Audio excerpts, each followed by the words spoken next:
Gamers have had enough of Xbox. This Game Pass update is setting records. And are you cool with ads in your games? If you want to make sure that you're Xbox ready this holiday season, I have links down in the description below with all sorts of stuff down there. Consoles, controllers, headsets, TVs, washing machines. What's up, guys, and welcome back to another weekend edition of the Not Podcast Gaming Podcast. The last Xbox one of the ready. year. Hope everyone's out there enjoying their holidays, enjoying their Christmas. And here to help me discuss the most pressing Xbox issues is Jimmy Champagne once again. Congratulations, Jimmy got his plaque for 100,000 subs, the silver play button from YouTube. Raises in the mail. I'm coming up next. Mine took 4 months, so hopefully you get yours by March. Yeah, hopefully we don't hit any more milestones before then. But let's just get right into it. The gamers are furious. Specifically, 10 gamers from a collection of states are suing Microsoft in an attempt to block their acquisition of Activision Blizzard. It's not enough that the FTC is suing these dudes. These people are taking it into their own hands. Gamers are always mad. I listened to a podcast or I saw a YouTube video the other day where someone was like, video games like the only entertainment hobby thing, or like superhero films are like the only hobby thing where people wake up with the intention of making themselves mad every day. And I'm like, yeah, that's true. That's true. That is true. You see it on Twitter. You see it in the comments. You see it everywhere. It used to be like gamers were grateful for pretty much anything because the gaming was in its infancy and like any little advance was mind-blowing. Like I remember when Oblivion came out and I was like, holy crap, this is like the most insane revolutionary thing I've ever laid eyes on. And now if something like that came out today, people would be like, it looks like Pokemon Scarlet and Violet. Yeah. So according to tomshardware.com, these individuals are filing a private consumer lawsuit in the state of California. They are a group of 10 gamers, like I said earlier, from California, New Jersey, and New Mexico, who allege the video game industry may lose substantial competition in Microsoft, and Microsoft may have far outsized market power with the ability to foreclose rivals, limit output, reduce consumer choice, raise prices, and further inhibit competition. Whatever. They're laying it out. They're laying it all out there. I cannot imagine. Listen, I have an Xbox channel and I love the Xbox brand, and it's brought me lots of joy over the years. It's especially this channel and the way that it's grown, and I don't even think I have the willpower to file a lawsuit against PlayStation or something like that. The only class action lawsuit that's ever benefited me in any way is when the PlayStation Network went down for an entire summer and there was a class action lawsuit at the end. I got $50 of PlayStation credit, and I also got some free games from Sony. So that was pretty cool. That's the only time, and it was totally justified. I think I got a Grubhub like lawsuit kickback or Postmates or something like that when I was still delivering with them. That's the only thing I can remember having any sort of effect. But the arguments that they're laying out, it's pretty much the same that we've been hearing from at least this FTC lawsuit and the discourse and with the CMA and the European Union committee. Good luck to these guys, I guess, but I don't know if it's one, really even necessary, and two, if they have a case at all, really, like coming from just a collection of gamers, so you will. Yeah, I don't know either. And our friend Matt was telling us earlier that like this deal has to go through for this class action lawsuit to even happen. So they're jumping the gun a little bit on this one. So I don't think it's worth getting really that mad over, because it's either going to happen or it's not. I've seen a lot of rumors that say it is probably still going to go through despite the FTC stuff that's going on. Yeah, I mean, this just follows a long line of escalating stuff from the fan base on both sides. We saw people tweeting at sitting Congress members and the president saying, oh, block this deal, or oh, you should approve this deal. My favorite was when, I think it was the CMA, they opened it up to the public, like public feedback on whether or not this should go through. And they had a little Google Docs thing that you could submit your complaints on why or why not this deal should be approved by them. Yeah. That was really funny. And now this is like the next evolution, I guess, is that people are literally lawyering up and fighting Microsoft on their own terms. I understand that it's fun for a lot of people to like have it's a difference between like being a fan and like brand allegiance. Brand allegiance is where it gets really weird, where you're like, I will not play anything that's on PlayStation. Anything that gets a deal or is exclusive to PlayStation, I will not play, to like spite the developer. That's weird. I'm not into that whole thing. But if you're like, yeah, I've got both consoles and I'm a fan of one, I'm like, whatever. Like, that's cool. It's fun having something to root for. It's kind of like if you don't like sports that much, you can root for PlayStation versus Xbox or Xbox versus PlayStation, you know? It's like, I just want to play a cool game at the end of the day. And if Xbox is going to pay to get that game over the finish line, so be it. If PlayStation's going to do the same thing, that's fine too. Yeah, and I mean, we're lucky enough to be in a position where we have multiple platforms, and you know, we get this all the time, you know, oh, you're not a real Xbox fan because I see a PlayStation 5 in the background of your videos. But the truth is that, you know, I got my PlayStation report back or whatever. I logged a total of like 174 hours into my PS5 this year. I logged alone on Elden Ring on Xbox 180 hours, and that doesn't even include the other like 50 or so games I played on Xbox this year. So it's weird, like when people are like, you can't, that kind of, you know, you can't be a fan of one thing if you own a PlayStation or a Nintendo or a PC or whatever. Yeah. In 2020, I logged a ton of time on my Xbox with Destiny 2 because I liked playing it on my TV, and Xbox had Destiny 2 with Beyond Light on Game Pass. Like you said earlier, it seems that Microsoft can still close this deal. I talked about it in a previous video last week, and it kind of took off a little bit, detailing kind of all the advantages and stuff that Microsoft has. Took off a little bit. And gamers there were both sides. People were like, heck yes and heck no. So that was my 2 cents, because the New York Times kind of wrote an article about vertical mergers and things of that nature. Previous lawsuits that the FTC has filed, they're not super successful. So it seems that they could still close this deal. I'm hopeful for it if it does go through, if it is approved. We probably won't see like the results of that and judge whether or not it was good for the gaming industry for like another like 8 or 10 years. So who even knows where I'm going to be at that point. But in the meantime, have you been playing High on Life? Honestly, no. I know you have. I want to get it on Steam, so I'm just going to wait till it's like $20. Would you believe it if I told you that this game, High on Life, developed by Squanch Games, Justin Roiland's studio, this game that we saw live being announced at the June Xbox Bethesda Showcase. It was supposed to come out in October, then it was delayed until December. Haven't heard a peep about it on the marketing side, is now suddenly breaking records left and right in terms of the Game Pass library. Most popular game on Xbox Game Pass. It surpassed all of the many Xbox first title games.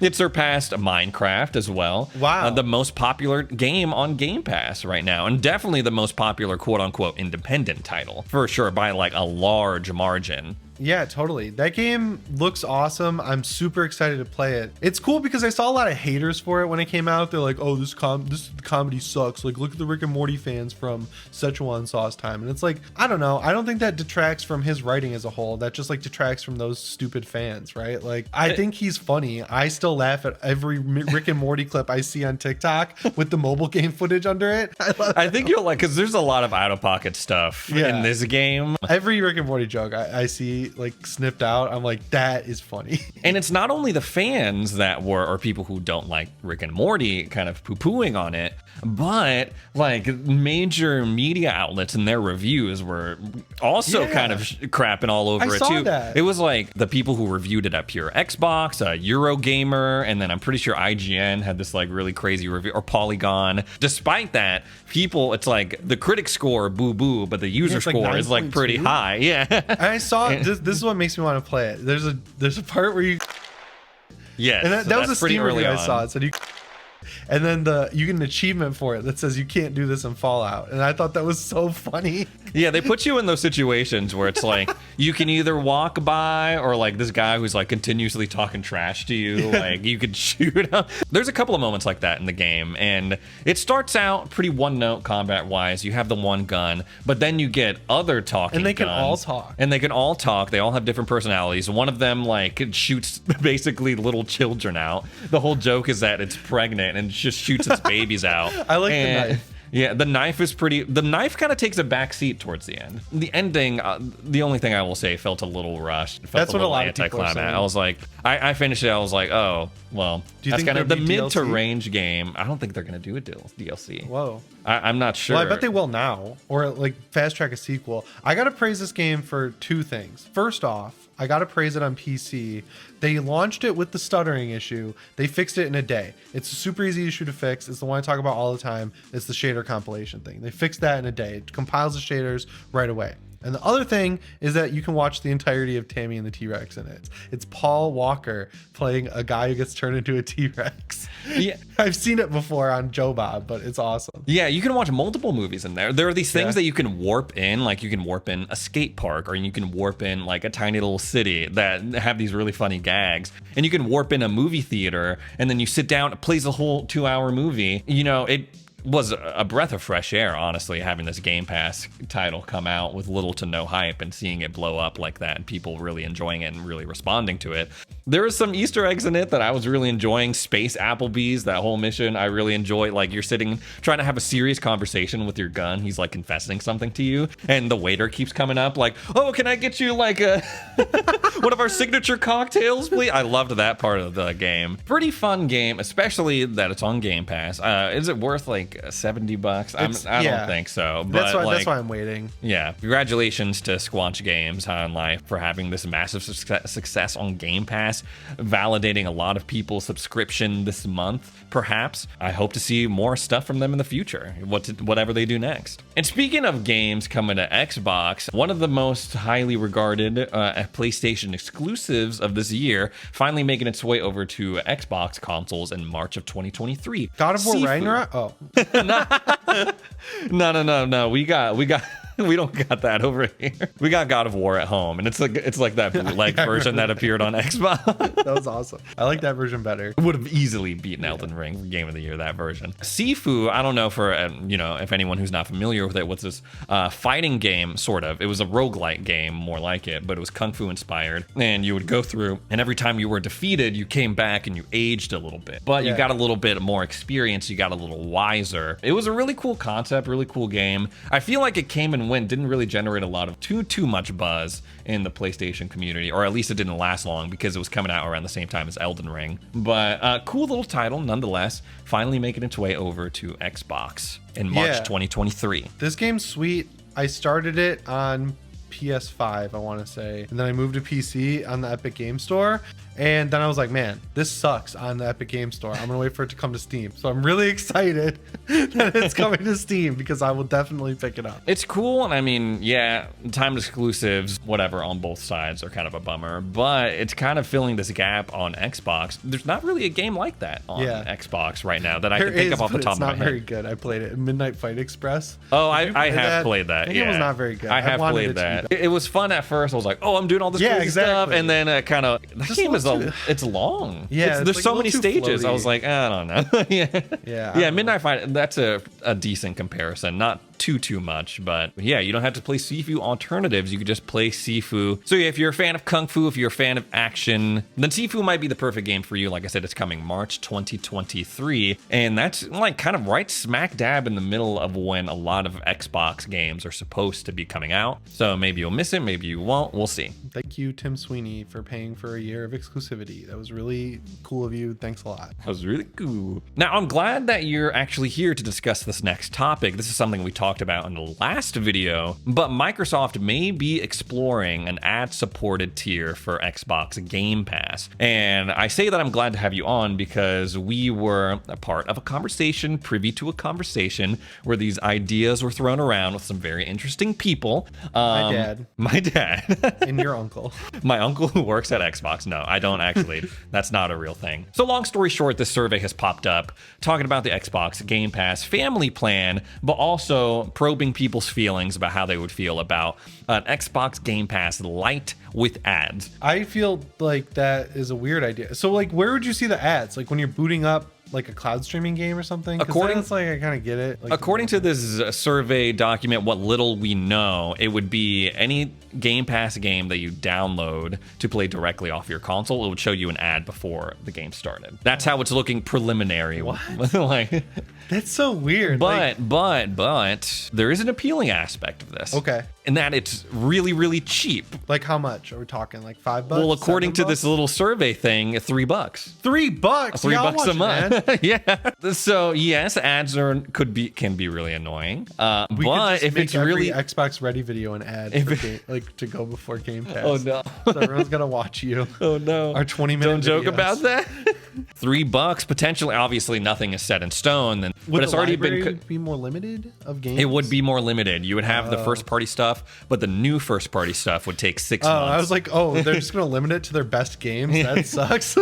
Yeah, it would take 6 months for Okay. new first party titles to make its way to Should this take 6 tier. months regardless, so that's fine with me. Interesting. So you don't believe in the day and date strategy? No, I think that's going to mobilize games. Like, we're going to get like more microtransactions and cash stores and weird free-to-play stuff to make up for the fact that you're putting a $150 million game on Game Pass day one for free. Well, interesting that you say that, because there was nothing like that in High on Life, which debuted on Yeah. Game Pass day and date and is setting records left and right. So I don't know about that. Why?